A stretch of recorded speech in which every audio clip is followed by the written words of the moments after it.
Ever feel left out? Then you can identify with me. I was Peter's brother. Peter, the outspoken one of the apostles, and maybe the best known. As young men, we were fishing partners with James and John, the sons of Zebedee. The four of us were inseparable. Andrew was an apostle and one of the first followers of Jesus. He was almost in Jesus' inner circle, but not quite. Was he not good enough? Or did he not truly understand his situation at the time? We were some of the earliest of Jesus' followers and continued to be very close. But the longer we were with Jesus, the more I seemed to be distanced from the other three. For instance, when Jesus went on the Mount of Transfiguration, he took the other three, but not me. On the night Jesus was betrayed by Judas and he went to pray, he took the other three, but not me. In fact, except for Jesus calling me and then me telling Peter about Jesus, I am hardly ever mentioned, except in the listings of the apostles. Well, John did mention that I pointed out the boy with the 5 loaves and 2 fishes that kick-started the feeding of the 5,000. And I did get to join the other 3 when Jesus talked about the upcoming destruction of the temple. I was certainly never as important as Peter, James, and John. I've wondered all my life why things turned out that way. Not smart enough, not personable enough. Did I do something wrong? Maybe it caused Jesus to not like me as much as the other 3? I would never know during my lifetime why things turned out that way.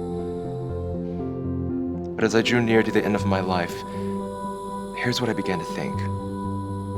Jesus knew I depended too much on the other 3, and he wanted me to depend only on him and the Holy Spirit. Jesus knew that I would spend most of my adult life by myself as I went around spreading the gospel. He knew how I needed to develop, even though it made me feel left out. Perhaps you are developing some good characteristics during your time of feeling left out. I was with the other apostles when Jesus left Jericho and started toward Jerusalem. We didn't know it, but Jesus was nearing the end of his life and would spend his last week on earth teaching in his Father's house, the temple. After a long day of walking from Jericho, we approached the towns of Bethphage and Bethany, which are located near the east side of the Mount of Olives, only a few miles from the temple. He turned to 2 of the disciples and told them to go to the next village and find a donkey colt there which no one had ridden, untie it, and return with it. If anyone questioned them, they were to simply say that the Lord needed it.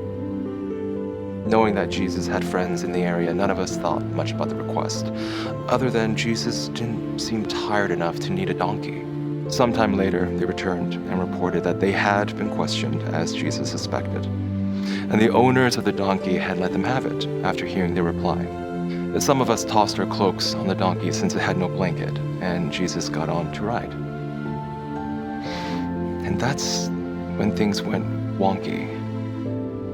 As our group went along the road, people started laying their cloaks on the ground. We began to understand that Jesus was enacting the role of a king, a victorious king. When we topped the Mount of Olives, it took our breath away. Across the Kidron Valley, the temple was gleaming in the midday sunlight, its gold plating like an ethereal mirror. On the east side of the Temple Mount and on the west side of the Mount of Olives, thousands of families who had traveled for Passover were camped out. Their campfire smokes rose in the air like thousands of fires of sacrifice. We disciples broke out in praise, and the louder we got, the more the crowds in the valley pitched in. As Jesus started down the steep path, more cloaks were placed on his path, people waving palm branches in joyful praise. Blessed is the King who comes in the name of the Lord, and peace in heaven, and glory to God in the highest. Other psalms were quoted, and the people believed they were seeing their Messiah.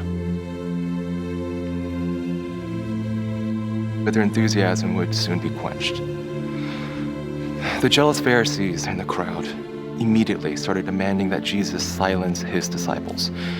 He told them that if his disciples were quiet, the very stones would praise instead. As he neared the Kidron Valley at the bottom of the hill, Jesus began to weep. In words that none of us could fully comprehend, he began to prophesy about the upcoming destruction of the city and the temple. He knew Jerusalem was God's special possession, and he could see its destruction as surely as he could see the dust and rocks on the path in front of him. He also knew that its future could change if its citizens would just recognize him as Lord. He also knew that they would not. Let's pause. I need to point out something important for you to remember as you read any of the Gospels. None of them were written in strict chronological order like you're used to. The writer's intent was to impart truth, not follow a writing convention, an unimportant writing convention at that. Luke uses this time in his narrative to talk about Jesus cleansing the temple, while Mark and Matthew place that event much earlier in their narratives. Regardless of when Jesus cleansed the temple by driving out the money changers, or if he did it 2 different times, you can rest assured that it did happen. For several days in the last weeks of his life, Jesus kept a predictable pattern. He would rise early and pray, walk to the temple with his disciples and teach the people, and then return to the Mount of Olives where he would spend the night. The Jewish officials were so unhappy with Jesus that they wanted to kill him, but the people were so enamored with him that the officials couldn't risk a riot. The Roman soldiers in the Antonia fortress at the northwest corner of the temple grounds, they were just waiting for an excuse to exert their superiority, and a riot would be a perfect excuse. The Jewish officials tried to downplay Jesus to the people so they could maintain their own authority, but he would turn the tables on them. One day they went directly at him by asking him by whose authority he taught. They were accustomed to exerting authority that they had given each other, or the authority that came from being a descendant of Aaron. Apparently they hadn't learned that Jesus wasn't an easy victim. Jesus replied, "I will also ask you a question. Tell me, John's baptism, was it from heaven or of human origin?" That confounded them. Many of them had been baptized by John the Baptist, and the entire crowd revered John as a true prophet. They knew the crowd would violently turn on them if they said human origin. They didn't want to agree that John was a prophet, so they replied that they didn't know where it was from. Jesus then refused to answer their question, which delighted the crowd. Another time, they wanted to trap Jesus into saying something that could cause the Romans to take him away. Knowing that people hated paying taxes to the Romans, the Jewish authorities asked the precarious question, is it right for us to pay taxes to Caesar or not? Okay, so that question was charged in other ways. First, by paying taxes to Caesar, it was almost like agreeing to the emperor worship that the Romans demanded. Second, the Jews had to convert their money to Roman money in order to pay the taxes, which was costly.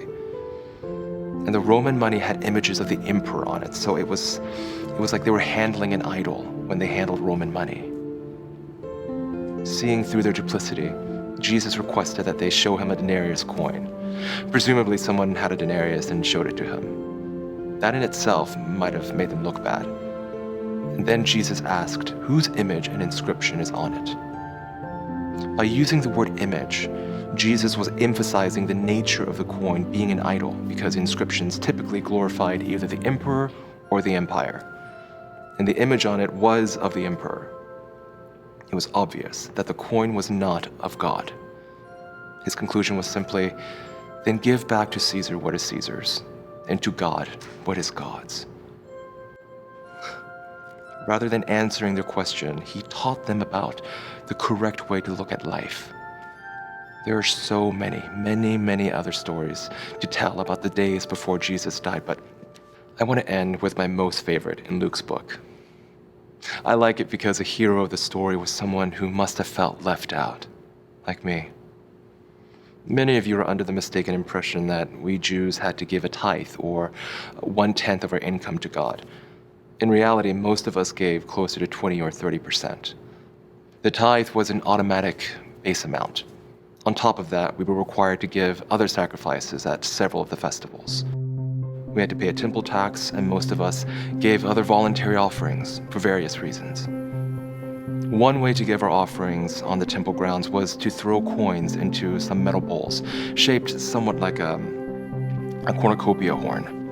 Heavy coins would bounce down the horn and make loud sounds, while small coins would barely be noticed. Just by listening, everyone could tell who was throwing in what amount. As our group was standing there, an older, poor widow approached. I watched Jesus look at her and thought, maybe she reminded him of his own mother. As he watched intently, those around him began watching and listening too. I could hear the echoes of the rich people's coins as they bounced down the horns. You can just imagine that some of them tried to impress Jesus by throwing in a lot of money. And then I watched the widow. She feebly reached out and dropped her offering. As the coins fell, I had to strain to hear the tiny little faint ping, ping, ping, ping. And I felt so sorry for her, since she knew we were all watching. Then I saw the tears in Jesus' eyes. He had to be thinking of his mother. He said, "Truly, I tell you, this poor widow has put in more than all of those rich people. For they all contributed out of their abundance, but she, out of her poverty, put in all she had to live on." I started crying too. The poverty of that widow was in stark contrast to the wealth of the temple and many of the Jewish leaders. Much of the temple and its ornaments were gold-plated or made of solid gold. When the sun shone, the temple was so brilliant as to be blinding. It was so overwhelming that we disciples couldn't help but comment on its beauty.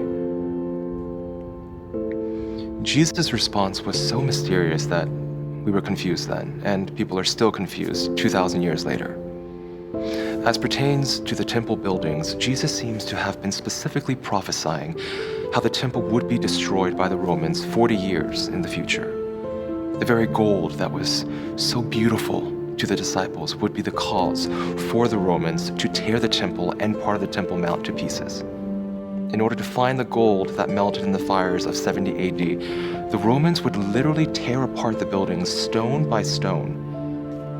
Even 2,000 years later, you could go to the Temple Mount and see the enormous stones that were thrown down. They've left them exactly as they were to this day.